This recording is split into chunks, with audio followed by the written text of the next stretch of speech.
Okay. So in the last session or our first sessions, we have started with introduction for data structure, and we have identified the one thing which is related with your data type. When we are declaring the data type, for example, int a is equal to some value. Okay, so what is going to happen? It tells the compiler two things. First thing is the range of values. First domain, the range of value. The second thing, which will tells you what are the different operations that we can perform on this value.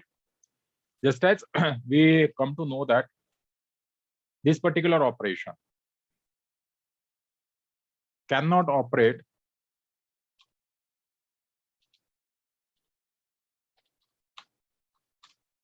on which type of data? On float data type. So this is the conclusion from the last sessions, that why we requires the data type. Now, as you know, there are some data types which we can say as the a standard data type or built-in data type. For example, integer, a character, and a float. These are the basic data types which are called as the standard data types or the built-in data type, which are provided by the language itself. User is not going to have any type of a concern with this data type. They just wants to use it. But as we have learned in your C programming about array and a structure. Okay, these are the not a data type which is provided by the language. For these data types, we are performing the operations on these data types. These are either we can say as the derived data types or the user defined data type. The difference between array and structure, one is the homogeneous collection of the elements, another is the heterogeneous collection of the element. Okay, so this is related with a data type. But what my course name is that? The name of my course is a data structure. Now, what is mean by a data structures and where we required it and how we are going to do it. Okay, now suppose for example, from this Microsoft Word window, if I remove accidentally this word, मैंने accidentally word को क्या कर दिया है? Remove कर दिया है. Now I again want the same word. जो मैंने remove किया है, that I will require again. What to do? Okay, so the answer is undo. What do I have to do? Undo. Okay, so यहाँ पे undo button है. I have click on undo. If I again press the undo, what is going to happen? See, the control comes to the previous place where I have stopped my writing. I stop my writing after structure 1. If I do undo again one more time, see how much data that is gone. Okay, so now if I want to how this is going to be happen? Can you think it in the form of a data structure? What we have done here, we have done some actions that we have taken. यहाँ पे हमने कुछ actions लिए थे, and whatever the actions that we have taken, that actions is going to be stored. That actions are going to be stored. Where that actions are stored, that I don't know. But what I required there should be a mechanism, just as the last actions, whatever the last action is there. Now, if I want to perform the undo operation, so I want to go for the last action because I am first removing which action? The last action. So whatever the last action that I have taken, that I want to perform the first one. So I required now a mechanism which will performing whatever the action which I have taken last one, that action should be removed as the first one. So in general, we talk it about as the last in, first out, or the LIFO one. So I required a mechanism. of storing the access means I'm storing some data. Now your data may be different here. I'm storing some data. So what we required now, I required a data structure which will performing this one. And that basic data structure is called as the a stack one. Just as we know in general, the stack is nothing but the, if you can have the general analogy for a stack of books, a stack of chair, a stack of plates, whatever the last that we have inserted, that we are going to remove as the first one. So now here I require the mechanism to storing these actions and retrieving or removing these actions. So that is the need of a data structure. This is the one of the example that we can tell it related with a data structure. Now, if you can go for the other example, for examples, I just wants to, okay, I don't think that this is, okay, I will go from this one. Okay, so have you seen what is this back button does? What is the purpose of this back button on your browser? Okay, so what it does? It will does the same one. Whatever the last action is there. So see, it is going for the previous one, previous wave. So this is again going from the previous one. Whatever the things which I have a search one. Okay, now it go to the first one. Now here we have seen that this arrow is now becomes disabled. I cannot go further. I cannot go further. Means now this is the end. So can I go in the forward direction? Yes, I can go in forward direction. I can go in the forward direction. Okay, so these are the actual examples where we require the data structure to store it, and then we want to restore it. Now, just as suppose, for example, now I say that I want to go from Pune to Nagpur. Where I want to go? I want to start my journey from Pune to Nagpur. Okay, so what is going to be happen? What is given to me?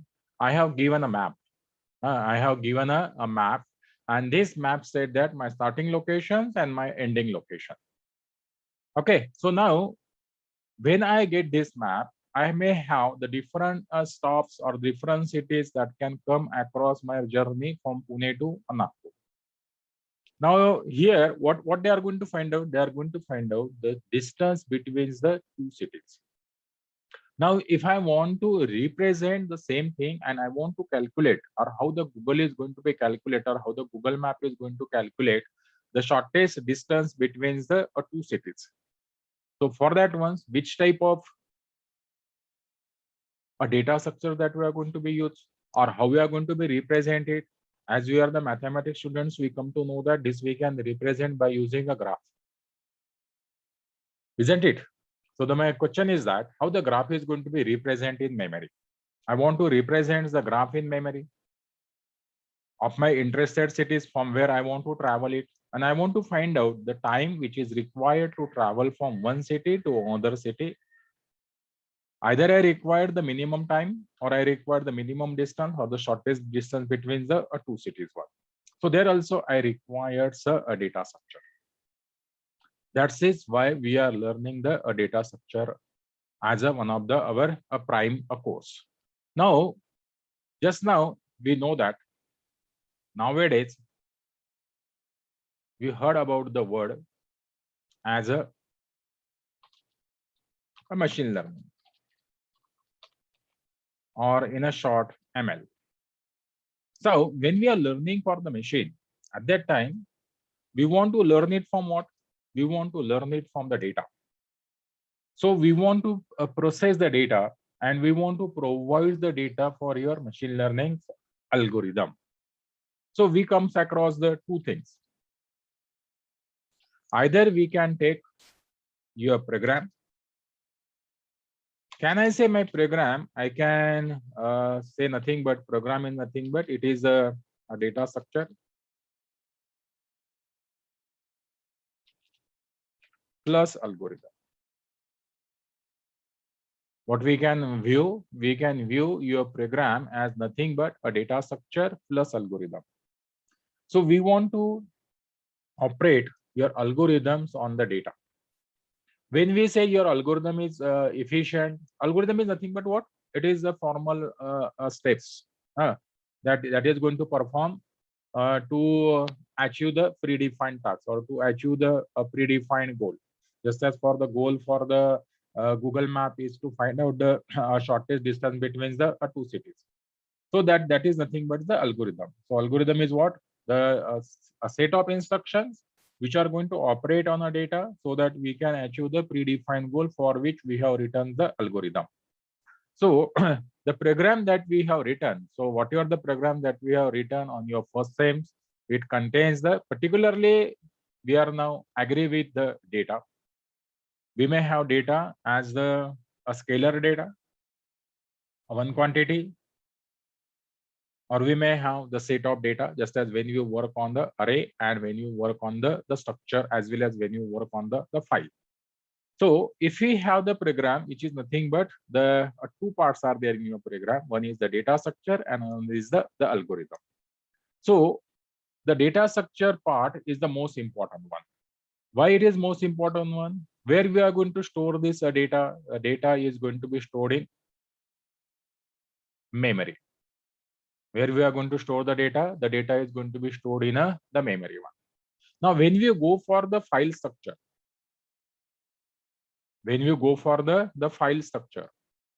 have data structure and file structure. So when you may say file structure, at that time your data will be stored on the hard disk one or the PD one. So they are the data which is in permanent nature. But whenever we want to operate on this data, we want to bring that data into the memory. So we want to efficiently manipulate this data in a memory. So we require the efficient storage and retrieval of a data from a memory so that the algorithm can operate on it and we will get the efficiency for your program, or if you can say for your machine learning algorithm way, it is the efficient model. In machine learning, we can't say it is as the data one. We are going to say, sorry, not as the program one, we are going to say as the model. Okay, so we have the two courses related with your the program, which can have the data structures and algorithm.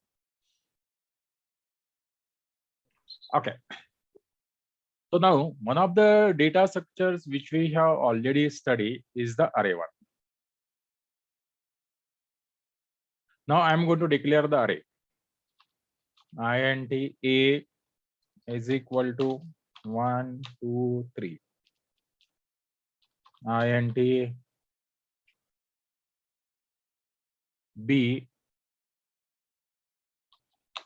is equal to 10, 20, or 30.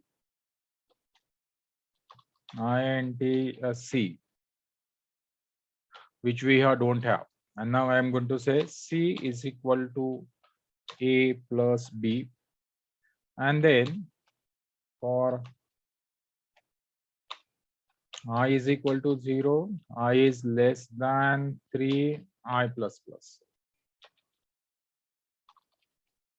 Printf percentage D C of I.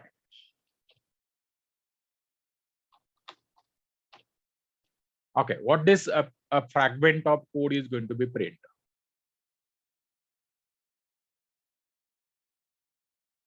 Okay, so we have given me the answers as आप लोगों ने जो answers दिए हैं वो 11, 22, 33. Now these answers are wrong. These answers are wrong. No, just the 33 answer is also wrong. Okay, so when I explain you about a data type, जब मैंने आप लोगों को डेटा टाइप के बारे में एक्सप्लेन किया था, at that times I have elaborated two things. First thing is the permissible values, and second thing, what are the operations that we can perform on that data, or what are the operations that we are going to perform on the data. Now these operations we can think in terms of the functions. How we are going to implement of operations? We can implement operations by using the function one. So whether this addition operation will be allowed on a array. Can we add two array by using just one instruction? We can add the element of a two array. So can you add the two arrays? Can I directly, instead of writing these ones, can I directly says that I can use printf, a pf? Can you directly say that printf a? No, we can't directly say as printf a. We want to access the elements individually. We want to access the elements one by one. That we can't say. Okay, so similar type of things are there. We have, or the C programming language have defined the addition operation on the individual element of an array, not on the entire array. So if you want to add this two array, what we should do? We should write for I is equal to 0, I is less than, sorry, n के बजाय 3 बोलता हूँ, I plus plus. Okay, and then what you should say? A C of I is equal to A of I plus B of I. This is correct one. The programming language has defined the operation, addition operation on individual array element, not on the entire array. This is not permissible. Why? Because this is defined by the language that what type of operations are permissible. Just as in last sessions, we have learned that the modulus operator cannot work on a float data type, but it work on the integer data type. It doesn't work on the float data type, but it work on the integer